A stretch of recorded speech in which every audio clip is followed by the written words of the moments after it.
धारा है धारा, जो देती दुखों से किनारा। अमृत की धारा है धारा, जो देती दुखों से किनारा।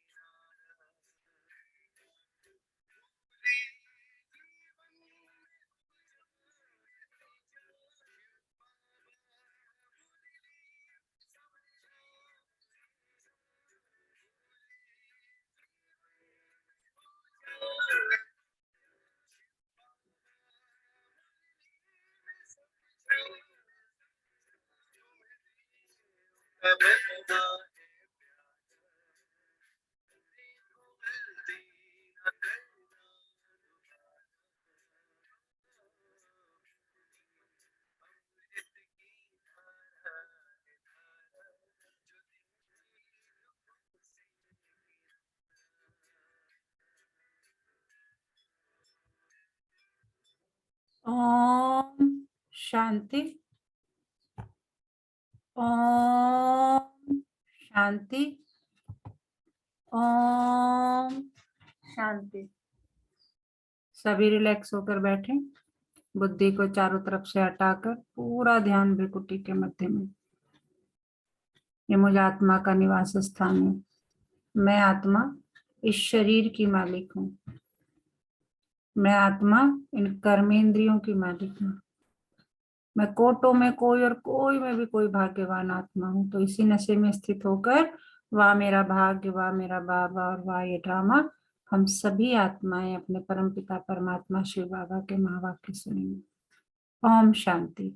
आज 30 नवंबर 2021 बाबा के महावाक्य हैं। पहले सुनते हैं मुरली का सार। मीठे बच्चे, सवेरे सवेरे उठ बाप को याद करो तो सतो प्रधान बन जाएंगे। अमृत वेले का समय बहुत अच्छा है। तो बाबा ने कह रहे हैं कि अमृत वेले उठ करके अपना टाइम यूटिलाइज करो और मुझे याद करो। प्रश्न, आज्ञाकारी बच्चों की निशानियां क्या होगी? आज्ञाकारी बच्चों की निशानियां क्या होगी? उत्तर है, आज्ञाकारी बच्चे ऊंचे ते ऊंच बाप के महावाक्यों को सिर पर रखेंगे, अर्थात अपने जीवन में धारण करेंगे। उनकी चलन बड़ी रॉयल होगी, वो बड़े धैर्यवत होंगे। उन्हें विश्व के मालिकपन का गुप्त नशा होगा कि हम क्या कर रहे हैं। गुप्त नशा क्या होगा कि हमें शिव बाबा पढ़ा रहे हैं और हम महाराजा महारानी बन रहे हैं, सतयुगी दुनिया के मालिक बन रहे हैं। तो ये नशा होगा। आज्ञाकारी बच्चे अपने किसी भी कर्म से बाप दादा की इंसल्ट नहीं होने देंगे। इंसल्ट करने वाले अर्थात अवज्ञा करने वाले बच्चे बहुत डिस सर्विस करते हैं। आज्ञाकारी बच्चे सदा फॉलो फादर करते हैं, कभी उल्टा काम नहीं करते। गीत है, छोड़ भी दे आकाश सिंहासन। ओम शांति। मीठे मीठे रूहानी बच्चों ने 2 अक्षर सुने। अब बच्चे तो इनका अर्थ समझ ही गए कि बाप यहाँ है। बाप बैठ राइट बात समझाते, क्योंकि हर एक बात मनुष्य जो कहते हैं ज्ञान के बारे में, ईश्वर के साथ मिलने के बारे में, वह है रॉन्ग।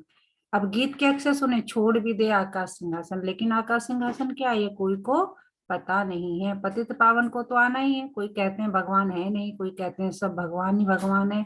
आएगा क्यों, यह तो तुम बच्चों ने जाना है कि बाप आया है। फिर यह गायन आदि सब भक्ति मार्ग का सुनना अच्छा नहीं लगता। पतित पावन आकर अपना परिचय देकर रचना के आदि मध्य अंत का राज समझाते हैं। बाकी दुनिया में यह बातें कोई समझ नहीं सकते। यहाँ भी कितनी मत के आदमी कहते हैं मनुष्य पवित्र बने।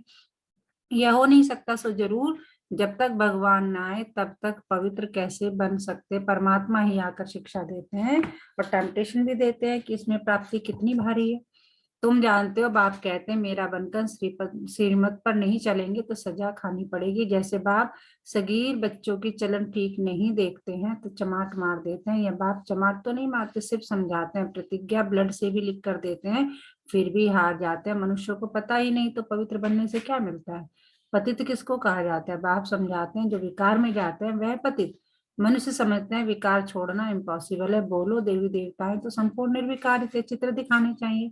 यह निर्विकारी दुनिया थी ना, पवित्रता थी तो भारत कितना साहूकार था, शिवालय था। मनुष्यों को यह फुरना रहता है कि विकार बगैर दुनिया कैसे बढ़ेगी। अरे गवर्नमेंट तंग हो गई कि दुनिया बढ़े नहीं, फिर भी हर वर्ष कितने मनुष्य बढ़ते रहते हैं। कम होना तो बहुत मुश्किल है। यहाँ बेहद का बाप कहते हैं अगर तुम पवित्र बनेंगे तो हम तुमको स्वर्ग का मालिक बनाएंगे। आमदनी बहुत भारी है, बच्चे जानते हैं, बरोबर माया जीत बनने से हम जगत जीत बनेंगे।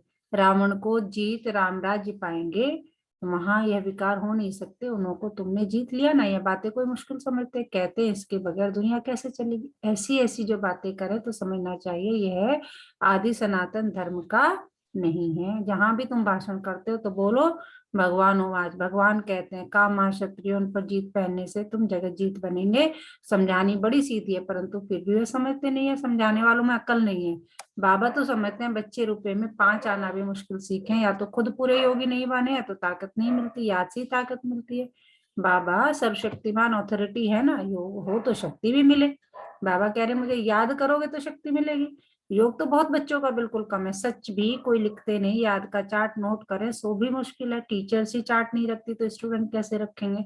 बहुत स्टूडेंट योग में बहुत तीखे हैं। मुख्य बात है बाप को याद करना है। योग अक्षर शास्त्रों का है, मनुष्य सुनकर मूंझ जाते हैं, कहते हैं योग सिखाओ। अरे योग कोई सीखने का थोड़ी है। सुबह सुबह सवेरे सवेरे उठा पे याद करना है, इसमें टीचर की क्या दरकार है जो बैठ सिखावे इसलिए याद अक्षर ठीक है। योग सीखने की बात नहीं है, आदत नहीं डालनी चाहिए। बाप कहते हैं अपने को आत्मा समझ बाप को याद करो तो सतो प्रधान बन जाएंगे। अमृत वेले याद करना अच्छा है, भक्ति भी सवेरे उठकर करते हैं, यह भी तो बाप को याद करता है। याद किसकी बात कर रहे हैं, दादा लेखराज की। ये भी तो बाप को याद करता है। याद क्यों करते हैं, क्योंकि बाप से वर्षा मिलना है। भल भक्ति मार्ग में शिव को याद करते, परंतु उनको ये मालूम नहीं शिव से क्या मिलना है, सिर्फ तुम बच्चे ही जानते हो। अब बाप श्रीमत देते हैं कि अपना कल्याण करने के लिए मुझे याद करो। याद से ही शक्ति आती है, शक्ति से विकर्म विनाश होंगे, ज्ञान से विकर्म विनाश नहीं होंगे। ज्ञान से पद मिलेगा, पतित से पावन बनते हैं। याद से बहुत बच्चे इसमें फेलियर है। बहुत अच्छे मारती 5 आना भी मुश्किल याद करते हैं, कोई तो 1 पैसा भी याद नहीं करते, इसमें बड़ी मेहनत है। समझानी तो झट सीख जाते हैं, परंतु बेड़ा पार तब हो जब याद में रहे। बाबा कह रहे याद की यात्रा सबसे बड़ी है। तभी जन्म जन्मांतर के विकर्म विनाश हो, फिर पुण्य आत्मा बन जाएंगे। बाप को बुलाते हैं आकर हमें पतित से पावन बनाओ। पावन तो ढेर बनते हैं, परंतु मुझ वर्षा वह पाएंगे जो याद में अच्छी रीति रहेंगे। तुम्हारे से जो बांधेलियां हैं वे जास्ती याद करती है, याद से भी कर्म विनाश हो सकते हैं। तो जब कोई कहे कि पवित्र रहना इम्पॉसिबल है तो फिर उनसे बात भी नहीं करनी चाहिए। निर्विकारी भारत था तो सतो प्रधान था, परंतु साहूकारों की बुद्धि में यह ज्ञान बैठना ही मुश्किल है, क्योंकि याद में ही मेहनत है। बाप कहते हैं गृहस्थ व्यवहार में रहते उनसे भी तोड़ निभाओ, वास्तव में कायदे बहुत कड़े हैं। तुम जन्म जन्मांतर तो पाप आत्माओं को दान देते, पाप आत्मा बनते रहे। अब तुम पाप आत्मा को पैसा दे नहीं सकते, परंतु दादे का वर्षा है तो देना पड़ता है। इसलिए बाप कहते हैं पहले सब यानी लौकिक के काम उतार फिर सरेंडर हो जाओ। ऐसा भी कोटों में कोई निकलता है, बड़ी भारी मंजिल है, फॉलो फादर करना है। लस्टो मोहा होना कोई मासी का घर नहीं है, बड़ी मेहनत है। विश्व का मालिक बनना प्राप्ति कितनी भारी है। कल्प कल्प जो विश्व का मालिक बने वही फिर बनते हैं। ड्रामा का राज भी थोड़ों की बुद्धि में बैठता है। साहूकार तो मुश्किल उठ सकते हैं, गरीब तो झट कह देते हैं बाबा यह सब कुछ आपका है। फिर उनको सर्विस भी करनी है, पावन बनने के लिए याद भी चाहिए, नहीं तो बहुत सजा खानी पड़ेगी। सजा खाई तो पद भी कम हो जाएगा। सजा खाते में है जो याद नहीं करते हैं। ज्ञान कितना भी उठाए उससे विकर्म विनाश नहीं होंगे। मोचरा खाकर फिर थोड़ा पद पाना वह कोई वर्षा थोड़ी है। बाप से तो पूरा वर्षा लेने के लिए बाप का आज्ञाकारी बनना चाहिए। ऊंचते ऊंच बाप के माँ बाप के सिर पर रखने चाहिए। कृष्ण की आत्मा भी इस समय वर्षा ले रही है। इन लक्ष्मी नारायण के बहुत जन्मों के अंत में हम फिर से उनको पढ़ाकर वर्षा देते हैं। तुम्हारे में भी प्रिंस प्रिंसेस बनने वाले होंगे ना। रॉयल घराने वालों की चलन बहुत धैर्यवत होती है, गुप्त नशा रहता है। बाबा कितना साधारण रहता है जानते हैं। बाकी थोड़ा समय मेरे को तो जाकर विश्व महाराजन बनना है, यह भी पतित थे, यह तो बाबा का रथ है। तब यहाँ संदली पर बैठना पड़ता है, नहीं तो बाबा कहाँ बैठे। यह भी तुम्हारे जैसा स्टूडेंट है, पढ़ते हैं, बहुत बच्चे हैं, बाप को पहचानते नहीं है। बाप के साथ धर्मराज भी है। बाप कहते हैं मेरी आज्ञा नहीं मारी, मेरी इंसल्ट की तो धर्मराज बहुत सजाएं देंगे। सजाएं देगा धर्मराज अगर मेरी आज्ञा नहीं मानी तो। मैं अकेला नहीं हूँ, धर्मराज मेरे साथ है। डायरेक्ट हमारी है तो हमारे बच्चे की तुम अवज्ञा करते हो। बाप का एक ही सिक्की लगा बच्चा है, प्यार तो है ना। इनकी इंसल्ट करते हो तो कितनी सजाएं खानी पड़ेगी। थोड़ी आफते आने दो फिर देखो कितने भागते हैं। तुम सब भागे हो, इसमें जादू आदि कुछ नहीं किया। जादूगर शिव बाबा है, बहुत है जिनको यह भी ध्यान नहीं आता है कि इसमें शिव बाबा आते हैं। शिव बाबा के आगे हम सब कुछ उल्टा कर देंगे तो बाप कहेगा ये नालायक बच्चा है। इसमें डबल है ना, इसलिए तार में लिखते हैं बाप दादा, परंतु इस पर भी बच्चे समझते नहीं कि बाप दादा इकट्ठा कैसे हैं। बाप दादा द्वारा वर्षा देते हैं। आप ही बात छेड़नी चाहिए, तुम जानते हो बाप दादा कौन है। भल कोई पूछे कि तुम बाप दादा किसको कहते हो, बाप दादा एक का नाम हो न सके तो बच्चों को युक्ति से समझाना चाहिए। जब तुम किसको समझाओ तब उनकी बुद्धि में बैठे कि शिव बाबा दादा द्वारा वर्षा देते हैं, विनाश तो होना है। उनसे पहले राजयोग सिखा रहे हैं, आप भी सीखो। आधा कल्प जिस बाप को पुकारा है वह आया है क्या करने, नॉलेज देने। फिर भी कहते हैं फुर्सत नहीं है समझने की, तो कहेंगे आप देवी देवता धर्म के नहीं हो, आपकी तकदीर में स्वर्ग के सुख नहीं है, बाकी यहाँ कोई माथा आदि तो टेकना नहीं है, सन्यासियों के आगे चरणों में जरूर गिरेंगे। यह तो गुप्त है ना, आगे चलकर बहुत प्रभाव निकलेगा, उस समय भीड़ बहुत होगी, भीड़ भाड़ में कितने मनुष्य मर जाते हैं। प्राइम मिनिस्टर आदि का दर्शन करने कितनी भीड़ खड़ी हो जाती है, यहाँ कितना गुप्त बैठे हैं बच्चों के साथ, यहाँ देखेंगे किसको, इनके लिए तो जानते हैं जोहरी था। शास्त्रों में भी है, ब्रह्मा द्वारा मनुष्य सृष्टि रची कैसे, बाप कहते हैं मैं इनमें प्रवेश कर रचता हूँ, यह भी लिखा हुआ है, परंतु पत्थर बुद्धि समझते नहीं। बाप आकर बच्चों को पतित से पावन बनाए ट्रांसफर करते हैं, बाकी कोई नई रचना थोड़ी रचते हैं, यह पतितों को पावन बनाने की युक्ति। मुझसे योग सीख के तुम क्या बनते हो, पतित से पावन। विराट रूप का चित्र जरूर होना चाहिए, चित्र बड़ा होगा तो समझाने में भी सहज होगा। पत्थर बुद्धि से पारस बुद्धि बनाना कोई सहज बात थोड़ी है। कोई तो बिल्कुल ऐसी तवाई में चल देख कर चले जाते हैं।